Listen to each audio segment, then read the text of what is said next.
Hello, everyone, and welcome back to this episode of Trekyards. I'm Captain Foley. And I am Commander Cookings. And Stuart, breaking news. You never specifically asked, but I can tell you I am from Hawaii. I thought it was a good time to Me finally. too. I'm from Maui. Wow. Yeah, the waves and stuff. Hawaii. Yeah. That seems Man. thoroughly plausible, but hey, that's why we connect so well. We found it finally. Oh, yes. Well, welcome back, guys. We're here to It talk does make today. sense. It does make sense. What was it does. first, guys? It does. We're going to talk about episode 9 of season 2 of Lower Decks. Almost at the end of the ride. This was a pretty interesting episode. Well, obviously, join the full breakdown, scene by scene, and the Laurel scene by scene goodies in this one. Our normal time of 10 p.m. GMT, 5 p.m. Eastern. Join for that. That'll be a lot of fun. Plus, all our small videos looking at the ships, insides and out. A lot in this episode. So, what do you think, Stuart, of episode 9? Almost at the end. Probably the best one of the season, if not this whole series, actually. This was the most Star Trek of Star Trek episodes. This could have been a TNG episode, with the way it was written and kind of the message that it conveyed. I absolutely love this episode. I think it was great. Was it better than last week's? Maybe in a different way, but they're both pretty good. But can't wait to see the season finale, which should be a banger as well. Thoroughly enjoyed it, and just the different takes on Lower Decks. We had Vulcans, we had Klingons, we had Borg, even had Pakled Lower Decks. And somebody deserves a promotion because they're smart, and they said that somebody should eat because they were hungry. That's important, you know. So yeah, lots going on. Plus, fantastic ship porn and battles, and the music was epic at that end of that battle. And we got a new ship. I'm not gonna do your got a new ship line. But anyway, we did get a new ship in the form of a Vulcan ship, and it's big. it's I'm super excited to talk about all of it, actually. So there you go. That's my take on it. Fantastic episode, and just a really fun ride. Very Star Trek. And your thoughts, sir? Yeah, it's definitely their smartest episode. Best is obviously a trouble as to what you personally prefer. The moment the Titan comes in at the end is such a satisfying beat, especially if we're not seeing these heroes like we have wanted to for a long time. So that was, that emotion is hard to recapture. And last week was living through the past but in a new way, and therefore great. This one was truly using the universe in a non-referential way to get brownie points, but actually just using it logically and honourably and uniformly in such a smart way. And I think... Oh, you even got the Pakled one in there. That was great. in a smart way. Oh, I did. You're hey. smart. Yeah, I was waiting. And I was so smart that I didn't realize I did it, and that also makes sense. Wow. It's meta. So yeah, it's definitely their smartest, definitely one of their best. It was a stupidly good concept that you do not know how far they're going to go conceptually when they start. The Vulcan's certainly a double twist. Yeah, I assumed going in that it was going to be very much a Klingon-centric episode given the Klingon name. And obviously it is, but they shift the perspective super efficiently, and all with a really useful, interesting push forward. Then obviously we get the double surprise twist that there's the reveal of how the Packlids are so strong, is because one random Klingon Borel guy, which ain't a prestigious assignment, just some guy, some guy called Jeff, he armed them, and they became this big threat. Well, we'll talk about that, I'm sure, and there's a video in the notes of, what a twist. But not what you expect, but it's such an episode that keeps you off balance that I think you kind of accept it and move on. Certainly, the trailer was all about the Hawaiian A-plot, and I remember saying to you, Hawaii. Luckily, that was the most disarming thing possible, because it was everything but. And it still factors in well, so I mean, real clever. It never felt longer than the 26 minutes. So yeah, real good on there, guys. Yeah, I mean, there is a lot to talk about, especially, well, I mean, even there is some referential stuff with the Go Climb a Rock and the boots and Star Trek 5 stuff. Jacques de Kelbracht, the important battles of, Yes. Now, my wondering, I really don't think it was, but I was wondering, wouldn't it be fun if all of the alternate crews I assumed to be played by the same four lead actors, just put on accents and voices. Because I thought that would be even funnier to see them all play the opposites. They're all different voiceovers, so not an issue. But I thought that would have been kind of cool if it was just like, Tawny, now you're a Vulcan, now you're a Klingon. How do you play those things totally different? I don't know if you thought that was going to happen watching the... I didn't know. Didn't even cross my mind until you just mentioned it. But we might have a new character joining the Cerritos at some point in the form of T'Lyn, which is interesting. I love these outbursts are the reason that such massive outbursts, I'm telling you. Yeah, I don't know if we could deal with her, honestly. I mean, seeing how over the top she was and how full of emotion and zeal, I think if she was on the show, we'd really have some stern words after the show of just calm down. You're embarrassing yourself. I think that kind of bothered me a little bit. With the Vulcans was the fact that they felt very much like a callback to the Vulcans we see in Enterprise, who are just kind of dicks for the sake of being dicks. I always hated that about Enterprise Vulcans. Eventually it gets kind of explained a little bit in the series, but I think it was a misstep the way they had the Vulcans act in Enterprise. The problem with that, though, is that there are no other Vulcans in Star Trek. There's Sarek and Spock. Who else of note is in Starfleet? No one from TNG onwards. So you can't say, like this character, they're always in Starfleet or whatever. Only Enterprise had actual cultural Vulcans. Yes, annoyingly dickish in the past, but that's the only reference we got to them. And you know, cold arrogance, but also logical, they don't talk if they don't need to. So it's our culture judging them. And but the fact is, what saves it is the captain, demotes her, punishes her by sending her a Starfleet ship, and you can kind of tell it was slightly where it was going. I thought that joke might be the joke, but that, so he's not... I thought it was well balanced, considering it more asked the questions of, is that a Federation ship, or was it truly a Vulcan civilian ship? I think it was a science vessel. They do make that point. I think it's just the Vulcan Science Directorate. Yeah, which just adds to these cultures still doing separate race-based ships, which makes sense. Why would you give your entire culture to stay in Starfleet? So I kind of liked that we saw that again. And yes, like I say, huge ship, clearly very powerful. Although the shields go down very quickly, they say we would have died otherwise, but they also take it out. Power levels are a bit confusing with that ship. But yeah, that's true. I gotta say, man, a lot of those establishing shots of the bird of prey and just the Vulcan ship in warp, and I also like the warp time. Like, we're going to this place, we've got some time off, and how many times have I mentioned this? I know. I think that's great. I mean, this is something that's everybody's, I think, probably thought of over the years. Like, there's a lot of time at warp doing nothing. And even make a reference to it at the end, going, next time on a long haul warp, we'll all hang out together. And I think that's fantastic because, yeah, you wouldn't be, you're on your way to a mission or an assignment. There's nothing to do. Just the regular ship operations and hang out. So I thought that was fantastic. And so much of normal ship operations is dissecting the current mission or analysing this, analysing that. If you are waiting for the next thing, nothing to analyse, the science team can't science if there's nothing new. They can do their old stuff, but that's not, let's do it right now. No, absolutely. And I was certainly grinning a bit when they were saying all that stuff, because I literally have a short film called Hours at Warp about that idea. What do you do when you're bored? And I was definitely... the whole thing impresses you the more you watch it. I think on a second watch it'll be even better. Thinking, okay, they're all bored. Oh, we have to go after ransom. It's going to be a lackluster story. But because everything kind of levels upon itself, everything has payoffs and setups and builds. It all just keeps adding to the lore of it, which is really, really surprising and just it's just refreshing, Stuart, we got real Klingons being real Klingons in a real Klingon ship, Stuart. Wasn't that nice? The one thing I kind of didn't like about this episode, and there's not much, because honestly it's a really great episode, but again, Rutherford and Tendi are kind of swept under the rug a little bit. Boimler gets some character development. They didn't do anything, do they? I just realized, yeah. Huh. Mariner does with her mom, which is great. I like the Star Trek version of Clue. She got shot with the rifle that can shoot through walls, and I like the introduction of the Klingons and the Vulcan characters, which was great. I think that made up for the fact that Rutherford and Tendi didn't get much. But again, Rutherford and Tendi didn't get much. I hate that they kind of get sidelined the most, especially Rutherford.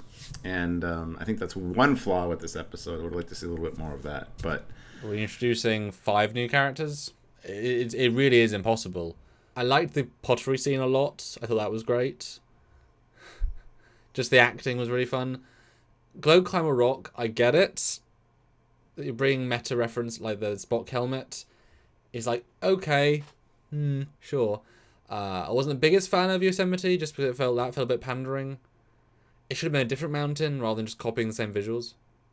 Like, it should have been a Vulcan mountain or a mountain from her own planet. Then you could have the same idea of the reference, but be from her planet. So that I thought was a bit pandery. Didn't need to be that. But the boots would have made sense if it was their rock face. I hope the safety protocols are on, right? I thought that. And that's the Doctor saying that. Yeah. And I don't think they were. I think that was the joke. I think he actually got kind of hurt. The Hawaii thing didn't do it for me. I understand that, yeah, Ransom's not even from Hawaii. He just made that up when he was an ensign to get close to one of the superior officers. That's hilarious that carried on so long. And that says a lot. But then being from Earth and, whoa, my friend went, or my cousin went to whatever. I mean, that's hilarious. I mean, that was all a commentary on the Society of Star Trek. So that was great. It was a thing you never hear. But I like the fact that the blue guy with the CO2, it's like, from Hawaii? So straight away thinking, isn't he from Benzar planet? No, it's just, people can grow up on Earth. Exactly. So your expectations get subverted instantly, and you're like, oh, your prejudice of, well, he's obviously from his own planet, released his own star system, thinks, well, no, he could have been a migrant and be born in Hawaii. That's really cool. It doesn't diminish the payoff that he isn't, because everyone buys that he is. So the fact that everyone accepts it tells us that in that society, yes, they can live anywhere. I think that was a really good choice. It was fine. I thought it was played enough. Everything was just about, and even the ransom thing at the end was again, Boimler being raised up a little bit. Yes, Yester Brown knows a little bit, but everyone does. And I even like that early on, Mariner says, yeah, it's really hard to find new friends on a starship, like to make new buddies. Like little things like that. Everyone's a specialist, but everyone's very. Yeah, there's some really good little commentaries. This one's probably like draft 10, draft 15, like really refined it down. Yeah, and that was one of my favorite moments too, like you said at the end there with the ensign or the cadet going up to Boimler, and it just Ransom in the background like takes a look and takes a sip, like, yeah, because he does appreciate Boimler. I still think it's a little bit rude the way they treated him though. Like, well, I'm from Modesto, which is like the moon of San Francisco. If you are from a moon, you know how offensive that is. Really? We were talking about Hawaii. That was the most cultural appropriation. Anyway, yeah, that was hilarious. I mean, you've got to have a somewhat reset button. You can't really have him just being best friends with the second in command. Although I was certainly confused. What a curveball to have acting ensigns teens. You give teens pimples as a way of showing their teens. So I guess they do have families on board. Well, he was a cadet. You could tell by his uniform. Well, we haven't seen a cadet uniform in this era yet. I know, but you assume that's what it is. He's got a Delta on. He's got an old style with the black on top. So I assumed it was like Wesley, because he seemed too young to be a cadet. No. Like I thought it was like a 17-year-old acting ensign like Wesley was, doing trial things, maybe pre-academy. Because cadets... the uniform and the comm badge says he's a cadet to me. I just remember in DS9, the cadets kind of kept the Voyager uniform before and after. So we've only ever seen that one version. This was black and grey, which doesn't really fit. I mean, it could be either one, but I kind of got with the grey shoulders, kind of gave me a Wesley vibe. I thought it was an interesting, I noticed him instantly. I was like, ooh, who are those guys in the corner? And then he was part of the scene. So I was like, well, who else is on the ship? I gotta say, man, speaking of the ship, the Cerritos can take a pounding. Like, it was pretty, that was a massively impressive battle. And just, it was impactful. It was like, the hits felt like they were hitting. Like, it was intense. And I love that. I love ships. I love battles. And like I said, the orchestral score on that was very cinematic. It was a combination of a few different things, I think. There was definitely a Star Trek 6, heavy inspiration moment. And hey, that! Yeah. And you see ships, turning to leave and then long shots. And it was amazingly done. The one that bummed me out a little bit about that, though, was the new Klingon captain's let's get the hell out of here and not help the Federation. He was like, they're not our enemy the whole time. And then oh, now that I'm in command, let's get the hell out of here. And the High Council, because I want to report to the High Council and get some brownie points. They can decide what to do with this guy. But I wish he would have stuck around and fired a shot or two at the pack lids or something. That kind of bugged me. It's one of those things where there's like 19 threads there in the storyline. I guess they like, okay, how quick can we, in a gentle way, give all the characters some time. I agree. It would have been kind of fun if they'd done one little attack pass and like lower the Packard's shields, and Packard's like, but Klingons were friends. Oh, and then simple moment. But no, space battle. Yeah, that was definitely a next level. That was their best space battle. Happily, the Titan one was very impactful, but it was anime inspired in terms of the motion. This one was very classical. The bird of prey, the fact that it was so accurate, and so moving in the way you'd expect it to, felt really good. The scale of all the ships, you can see why they put the torpedo launchers where I said they were going to be in season 1, because they finally used them. Although certainly power level of the ships were a little bit out of kilter, because if a pack-led best of the fleet can't take out a California class, which is one of the lowest of the fleet, that's sad. And then a Vulcan ship comes in, but it can take that out pretty quickly. So there's whatever. I mean, the space battle's a little bit doesn't really work necessarily, but I mean, it's our heroes. We can't really kill our heroes, so it's fine. It's just Packers you kind of assume are stronger than that. But if they can't take out Cali, then they are no threat. Sorry, We need a new bomb. We tested it on a big asteroid and it stopped working. It's a bomb. And then the very vague line of, would you please beam some more explosives over to the Packlet ship? I didn't like that line because it's like, what, are you going to beam like an active torpedo on board to blow them up? Yeah. Are we killing them now, Captain? What? No! Damn it! Yeah, I wish there would have been some clarification with that line, but that was hilarious. Again, you got some good Packlet moments there. Especially as it was all clandestine. Like, you could tell he wasn't working with his crew to do this. It was all very... So, yeah, they would not necessarily assume whatever. No, that Packlet scene was really fun. And just the way he interacted with them and the dynamic. And I mean, he's very classically Klingon. I mean, these Klingons unfortunately exist often where we're at peace for too long. Let's shake it up. And as the kid said, but Klingons don't need other people to fight for them. Yes, exactly. That's why they never thought it'd be us. Very logical. He honourably used his intelligence to dishonourably use another force.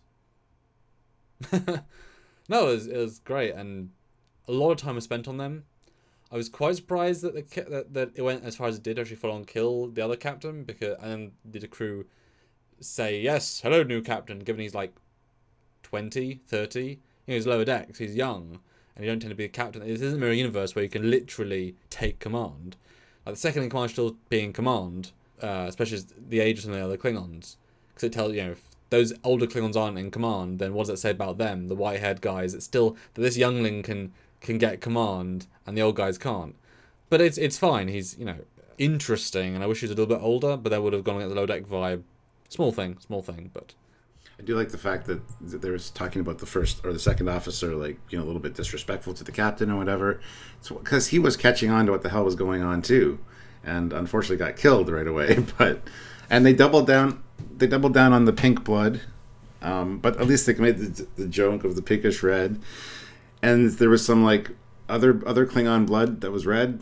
There was blood on the weapons, and I think there was blood on the one guy's mouth after the fight. Yeah, I like the subtlety of all the guys' battle-leths were rusty, showing his lack of care and his honour. That I thought was nice. Really, I mean, again, this is a second watch sort of thing, because I sort of skimmed it a second time. But yeah, I really liked seeing the bright purple Star 6 blood just fly, because you can argue both ways. They're only that once. Well, Discovery had the one fight scene where there was both pink and red blood, so that's a brilliant choice. And that was a really fun fight. And I also love the fact that the guy had a Mek'leth, no, not a Dektarg, what it's called, dagger sword. Just a bigger version of it that was just slightly redesigned. And what a great set of Klingon outfits as well. The gold and the red, and just like no one had the full classic, but everyone had a very good looking uniform. Yeah, just the captain kind of reminded me of a Duras. Maybe he's like a distant relation. See, I got Krug vibes with his costume and his kind of renegadeness. That's a nice thing. Yeah, he pulled from other Klingons. Very, very relatable. But I'm definitely sure we're going to see that dude again. And certainly the Vulcans. I mean, that feels like a real setup. Well, I think it might tie in directly to the season finale, which is the next episode. So, that's nice true. If there's like a carryover. Yeah, I hadn't even considered that. Yeah, because that's going to have some impact. Because even Freeman was like, "We got to tell Starfleet about what the High Council's been up to." because there's a misunderstanding there because the High Council doesn't know what's going on. Well, and maybe that'd be a chance to have Martok do a voiceover and actually have Martok talk to the High, because he's the head of the High Council at this point. That'd be the perfect time to have him play Martok. And obviously, Freeman keeps being in the middle of all these different situations. That's why she keeps being on the front line, because she's always in the situation. Now that's really interesting, yeah. And I did also like, because I was assuming all these stories would be different and not at all unified, because the low decks implies a low end mission, and so when they all converge at the end, that was really satisfying for sure, and it makes it feel way more full and tangible. And like you say, everything's going to come back later, because if I had 3 missions of 3, then it's just a social study of the lower decks. But because it all was one mission, well, that feels like everything's going to come back again. Yeah, and people have been making the comparisons I've seen online and stuff, that the Klingon guy is very representative of Boimler, the Boimler character, kind of being the suck up, and then the T'Lyn, the Vulcan, was a mariner, because she's rebellious, at least for a Vulcan. Practically insubordinate. Those outbursts, I'm telling you, I couldn't believe it. So I don't know. I thought that was really interesting. No, that's absolutely true. That's absolutely going to be parallel. And honestly, I wouldn't.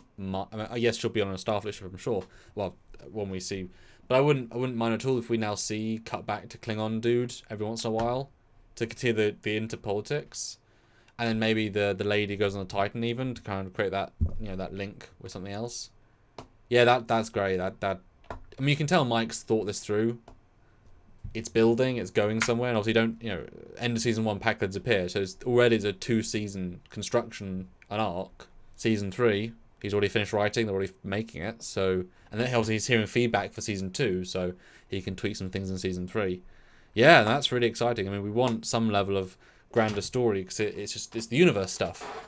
You don't get big universe with episodic. You don't really. But this, yeah, and I'm really intrigued for next episode, because they suddenly feels like they finished like that. If that was the season finale, that'd be all good.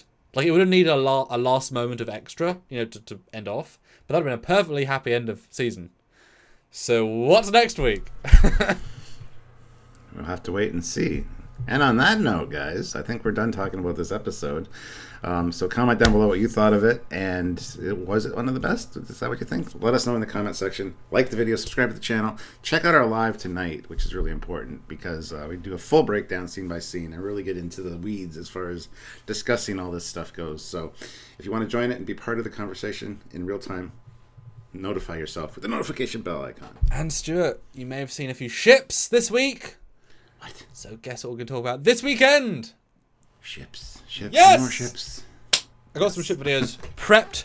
Go watch them, guys. You will not be disappointed. And even a fun surprise for Stuart, which you'll see today. We'll film it today. So yes, tune in for those videos. And of course, like, subscribe, as you said. And if you want to support us directly, because look at the stuff we do all the time. All new shows we'll do for Prodigy, we'll do for Discovery. You guys will know for the next long while. Support us via Patreon, PayPal. Join the channel, Super Chat on the lives, or buy merchandise like the shirts. Look at the description down below. Check the link. See what you can do to help. And everything does make a difference. So thank you in advance. That's right. So until next time, guys, I'm Captain Foley. I'm Connor Kongs, and we are both Hawaii born and raised. It's true. Absolutely. Yep. 100%. Yeah. Aloha.